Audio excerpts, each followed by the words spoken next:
Good morning, it's 10 a.m. You're watching Rajya Sabha television. This is the breakfast news with me, Frank Pereira. Here are the headlines.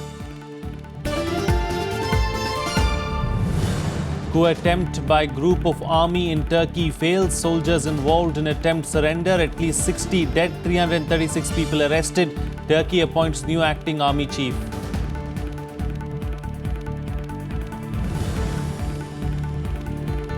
Nice attacker identified as 31-year-old French-Tunisian man. French President Hollande to chair crisis talks with cabinet after announcing 3 days of national mourning.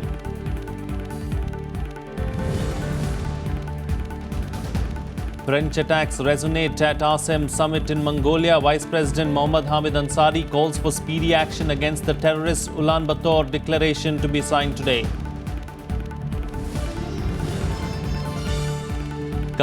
Governor refuses more time to Arunachal Chief Minister Nabam Tuki for floor test, asked to prove majority by today.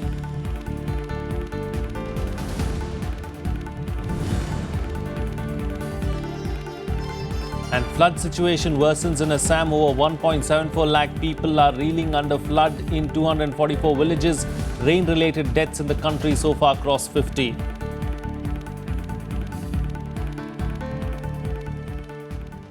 Well, our top focus on the bulletin this morning, a coup attempt made by a group of the army in Turkey has now reportedly failed. Soldiers involved in the attempted coup have surrendered after their tanks were attacked by F-16 jets. The Turkish government has also announced the appointment of an acting army chief after the coup attempt. In what has been an eventful Friday night, reports say at least 60 people were killed in clashes as a group of the army brought in tanks and announced martial law in Ankara. 336 people have been arrested across the country. Reports also said jets bombed near Turkey's presidential palace in Ankara as the attempt to bring down the Recep Tayyip Erdogan government were made. The president said that he has the support of his people and he is not going anywhere. He asked people to take to the streets to protest against the army group. Fingers have been pointed at Turkish Islamic cleric Fethullah Gulen for the coup that has been denied by the latter.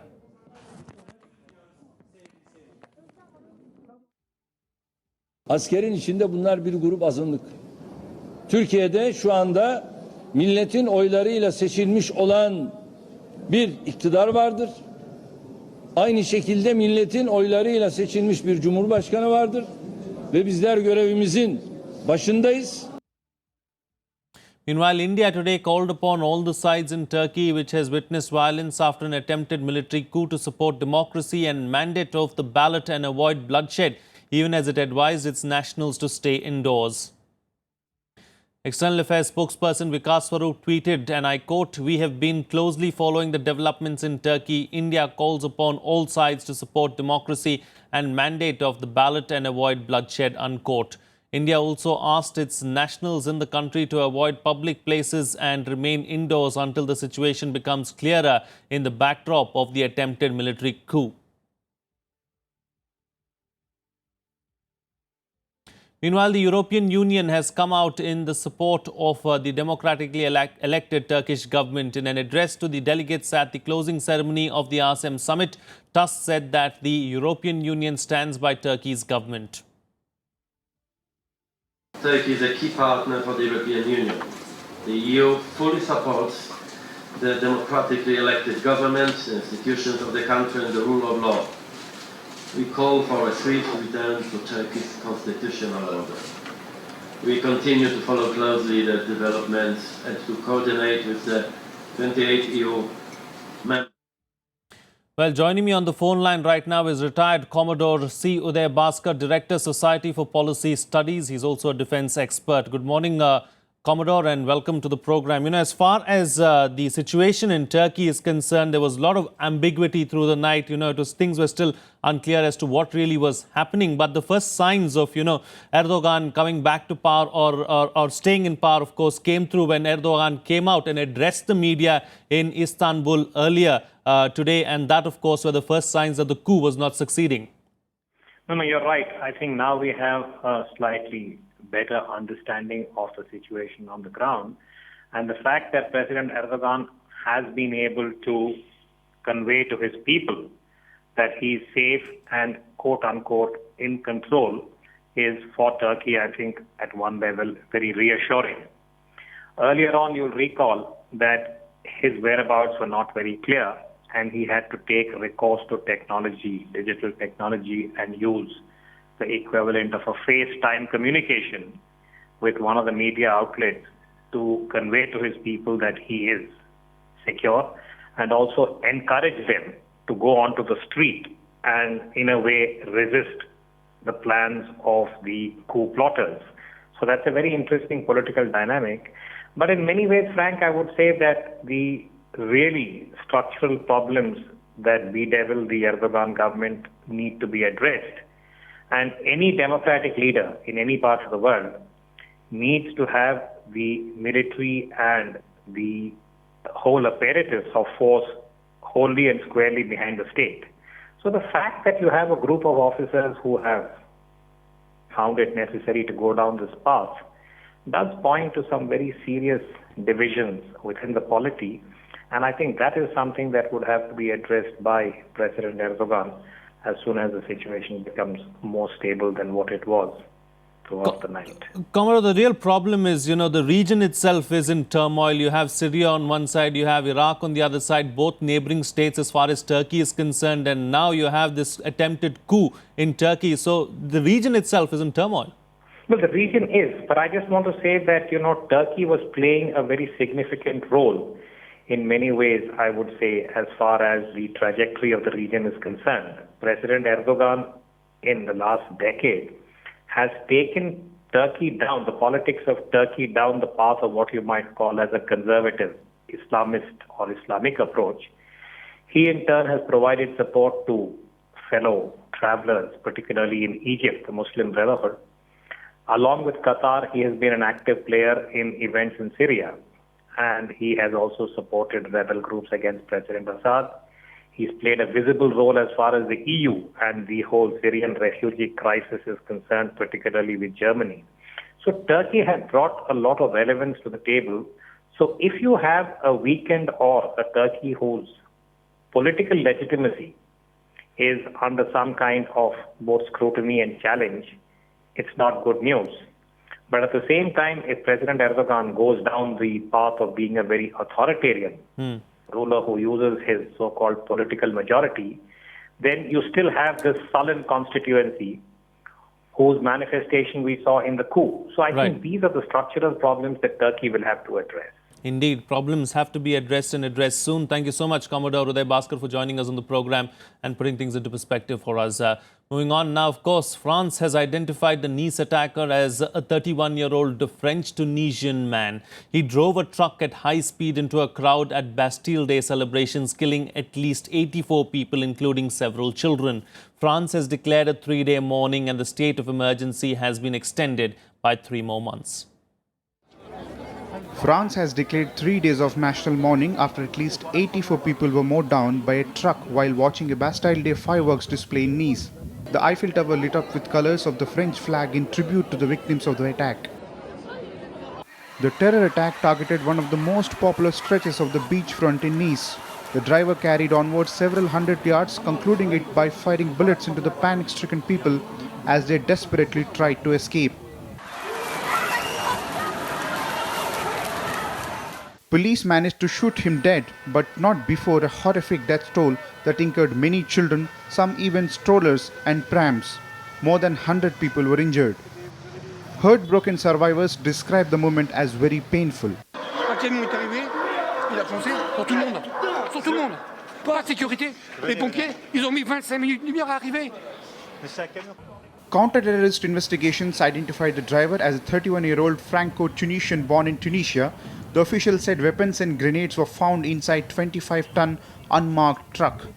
Il a bénéficié de complicité et c'est au procureur de la République qu'il appartient de donner les éléments de l'enquête en fonction de ce qui aura pu être définitivement établi pour éviter que des rumeurs, de fausses informations.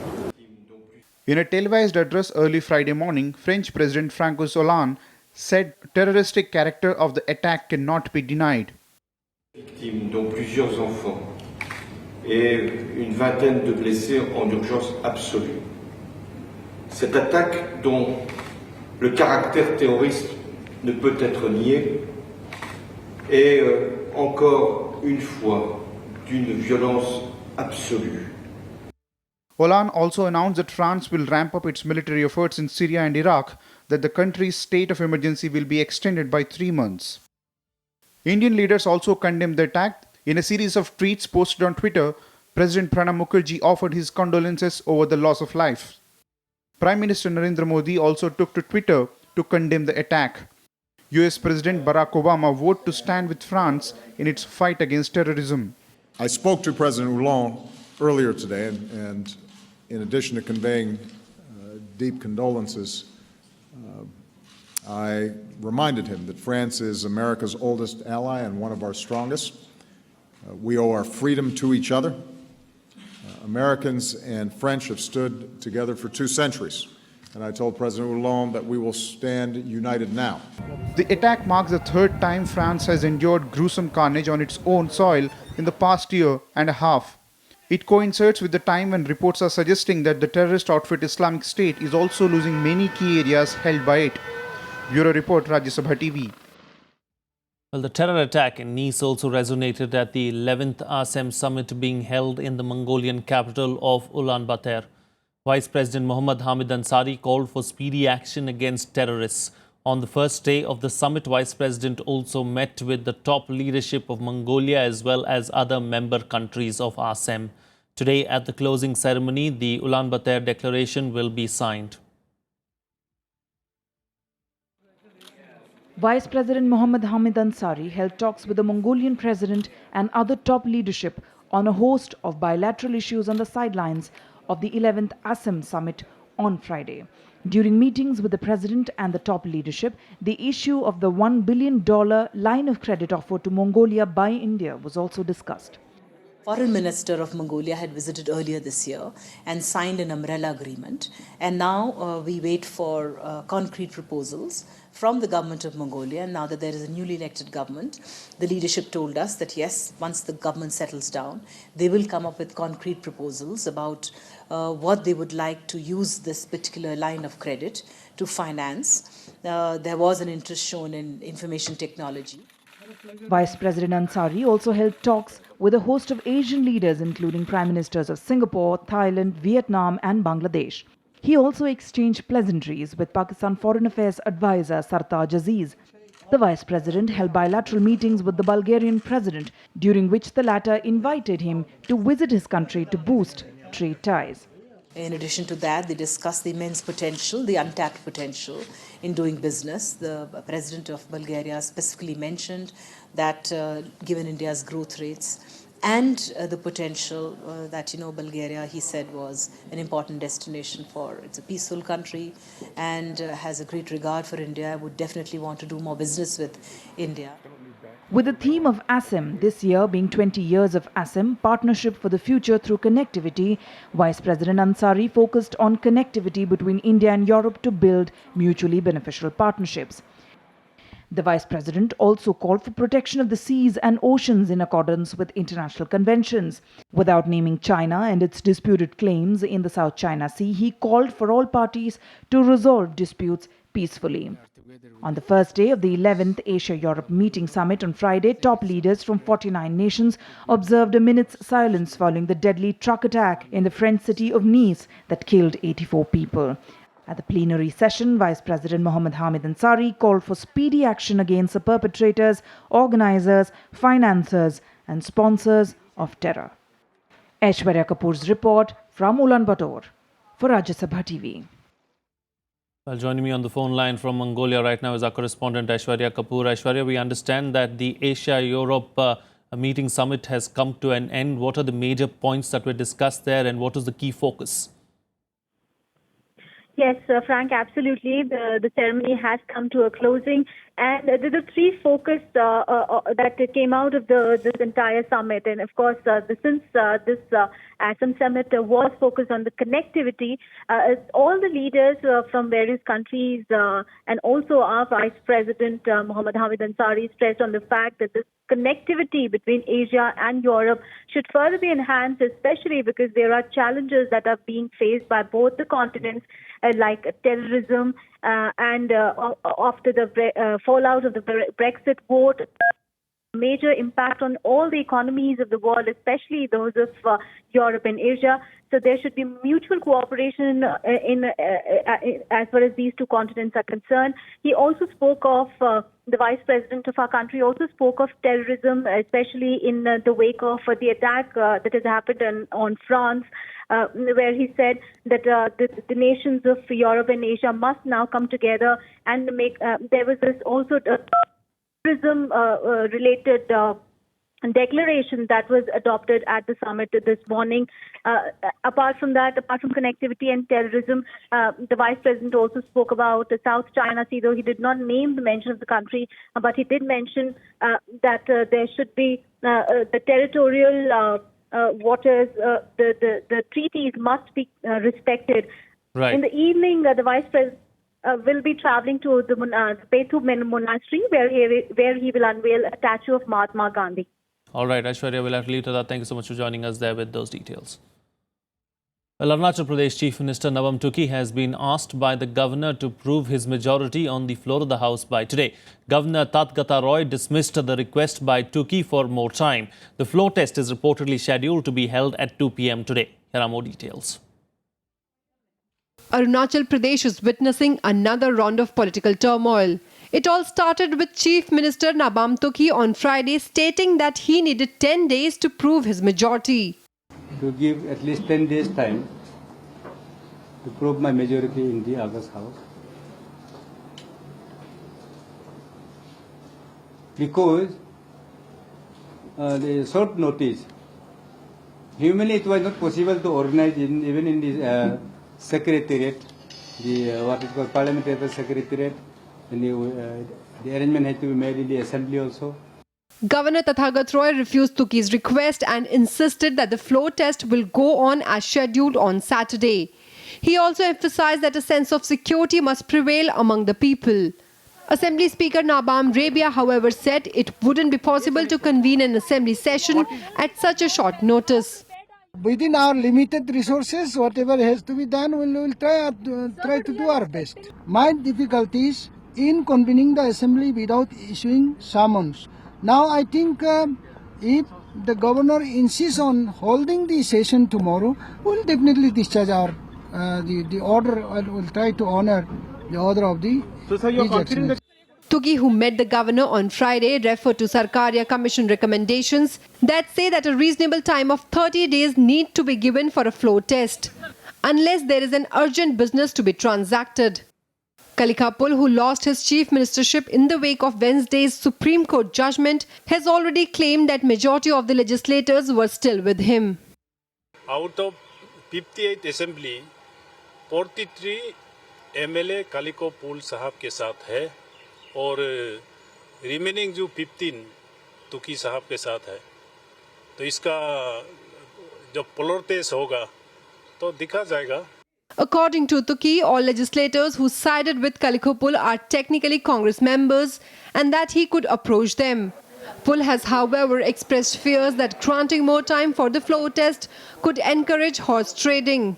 Horse trading का बहुत कोशिश किया, यहाँ भी आया, पूरा घुमा है, पूरा मोबाइल में है, व्हाट्सएप में है, पूरा घूम रहा है. वो लोग मिनिस्टर ऑफर कर रहा है और भी ऑफर कर रहा है, बहुत चीज़ पैसा ऑफर कर रहा है. Tuki was unseated as chief minister in January after rebellion in the Congress-led government. The breakaway faction led by Kalikapul formed the government with support from the BJP. But on Wednesday, the Supreme Court resorted to Tuki's government, quashing all decisions made by the governor. That has left the Congress under Tuki with an uphill task of proving its majority, since currently it has only 15 members in the 60-member assembly. The present strength of the assembly is 58 after 2 resignations. Bureau Report, Rajya Sabha TV. Well, it's time for a short break now, but we'll be right back. Stay tuned.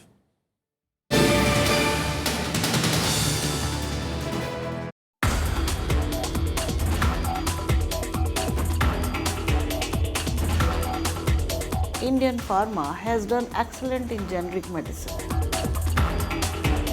We are the number 3 in the world market. Now the pharma industry is entering into a biopharma. That is a new trend of pharmaceutical industry. Watch Eureka with Dr. Kiran Kalia, Director, Naipur, Ahmedabad, only on Rajya Sabha TV.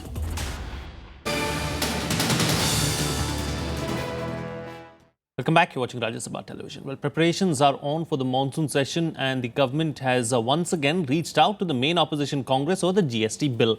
Finance Minister Arun Jaitley and Parliamentary Affairs Minister Anant Kumar met leader of the opposition in the Rajya Sabha, Ghulam Nabi Azad, and his deputy Anand Sharma. Both sides decided to hold further discussion on the issue. Seeking to break the logjam over the contentious GST bill 2 days before the beginning of monsoon session, Finance Minister Arun Jaitley and Parliamentary Affairs Minister Anant Kumar held discussions with Leader of Opposition in Rajya Sabha, Ghulam Nabi Azad, and his deputy Anand Sharma. Both sides decided to hold internal discussions and meet again during the session to build a consensus. The Parliamentary Affairs Minister has called an all-party meeting on Sunday to discuss all these issues, but GST will be an important initiative, and I am hopeful that the important legislation which is pending for long, the GST, will be approved in this session.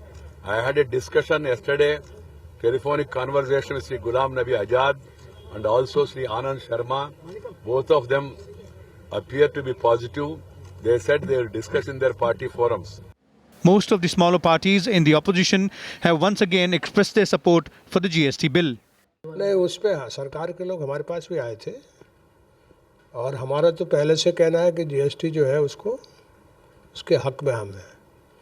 हमारी कोशिश है कि वो आम सहमति इस बार जो GST का बिल है वो पास होना चाहिए। देखिए, हमारी पार्टी शुरू से ही जीएसटी के पक्ष में है। हमारी पार्टी के राष्ट्रीय अध्यक्ष श्री शरद पवार ने आज ही नहीं, जब यूपीए के गवर्नमेंट में ये बिल आया था तब भी कहा था इसका समर्थन। उस समय बीजेपी ने विरोध किया था। अब बीजेपी ले आई है तो कांग्रेस ने कुछ अपना उसमें रिजर्वेशन दिखाया है, लेकिन हमारा कहना है कि जो राष्ट्रीय हित के मुद्दे हैं, बिल है, जो जीएसटी बिल है, उसका हमें सकारात्मक रूप से समर्थन करना चाहिए। GST bill, which is one of the major economic reform measures of the NDA government, has been hanging fire for a long time due to stiff opposition from the Congress that is demanding a cap of 18% to be included in the bill itself. Vishal Dahiya, Rajya Sabha TV, Delhi. Well, India has reacted strongly to Pakistan's provocative attempt to meddle in Kashmir's affairs. In a sternly worded statement, the External Affairs Ministry criticized the meeting of the Pakistani cabinet on this situation in Kashmir.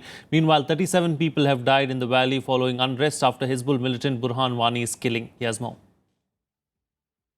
India completely and unequivocally rejects in entirety the decisions adopted by the Cabinet of Pakistan on the situation in Jammu and Kashmir. We are dismayed at the continued attempts by Pakistan to interfere in our internal matters, where we reiterate Pakistan or any other external party has no locus standi. Continued glorification of terrorists belonging to proscribed terrorist organizations makes it amply clear where Pakistan's sympathies continue to lie. India coming down hard on Pakistan for trying to meddle in its internal affairs. On a day when Pakistani cabinet held a meeting on Kashmir and decided to protest against the unrest in the state by observing July 19th as what it called a black day. Prime Minister Nawaz Sharif also declared slain Hizbul militant commander Burhan Wani as a martyr. The External Affairs Ministry once again called its bluff on the blatantly provocative action. The self-serving actions by Pakistan in the last few days to derive political mileage out of the recent developments in Jammu and Kashmir follow planned infiltration and terrorism aimed at India from across the line of control and the international boundary. The attempts in Pakistan by various players to ingratiate themselves to the people of Jammu and Kashmir in the run-up to the so-called elections in territories under Pakistan's illegal occupation will not succeed. The US also expressed concern at the situation and asked Pakistan to take action against terror groups operating from its soil. Earlier in the day, Nawaz Sharif's Foreign Affairs Minister Sartaj Aziz also raised the Kashmir issue at the Asia-Europe Meeting Summit in Mongolia and said that the global causes of conflicts need to be addressed. 2 people were killed and 23 others, including 9 security men, were injured in a fresh violence in Kashmir on Friday, which saw mobs defying curfew in many parts to indulge in stone pelting. A police station in South Kashmir was also attacked with grenades and firing by suspected militants from amidst the crowd. The Amarnath Yatra continued to be suspended for the second consecutive day, with no pilgrims being allowed from Jammu to move towards the valley. Bureau Report, Rajya Sabha TV. Well, petrol prices have been reduced by 2 rupees 25 paise per litre, while the prices of diesel were slashed by 42 paise per litre. This is the second reduction in rates this month.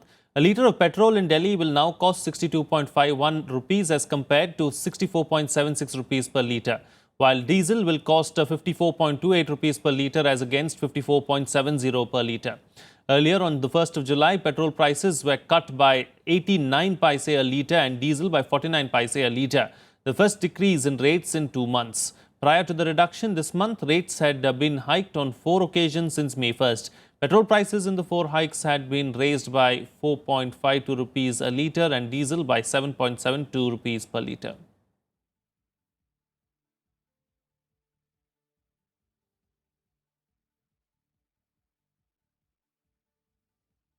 बहुत अच्छी बात है, petrol के prices कम हुए हैं। Actually world prices में तो crude में काफ़ी गिरावट आई है। गवर्नमेंट को भी ये भी सोचना चाहिए, जो उतने टैक्सेस एंड लिवाइज लगाते हैं, ये अगर थोड़ी और वो कम कर सकें, क्योंकि जब पेट्रोल के प्राइसेस और कम थे तो उन्होंने ये टैक्सेस बढ़ाए थे। अब अगर और फर्दर अगर कम कर सकें तो कॉमन मैन के लिए काफ़ी सुविधा रहेगा। ग्लोबल क्रूड ऑयल के प्राइसेस जो है कम हुए हैं, तो उस हिसाब से हमें वो प्राइसेस कम होते हुए दिखाई नहीं दिए, बट इट इज़ बेटर। पहले ये अराउंड 60 रुपीज़ के आसपास आ गया था, वापस फिर ये 70 के आसपास आके अब now it is I think again it has come to 64 and it is good and it is a kind of relief for the common man. बहुत अच्छा हुआ है, पेट्रोल कम हुआ है, डीजल कम हुआ है। मुझे लगता है, उम्मीद है कि ऐसा ही होना चाहिए, फ्यूचर में कम ही होता जाना चाहिए। And the flood situation in Assam worsened on Friday, with nearly 1.75 lakh people suffering across 6 districts of the state. Rain-related incidents have claimed over 50 lives in 3 flood-hit states since the onset of monsoon.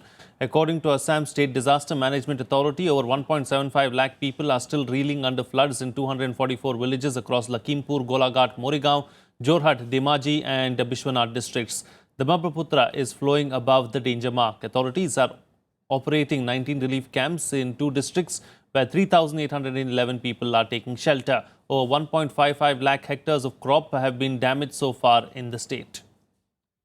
Meanwhile, at least 34 people have lost their lives and several houses damaged so far in rain-related incidents in Madhya Pradesh. In Maharashtra, at least 17 people have lost their lives in floods, with 4 each in Chandrapur and Nandarbar districts so far.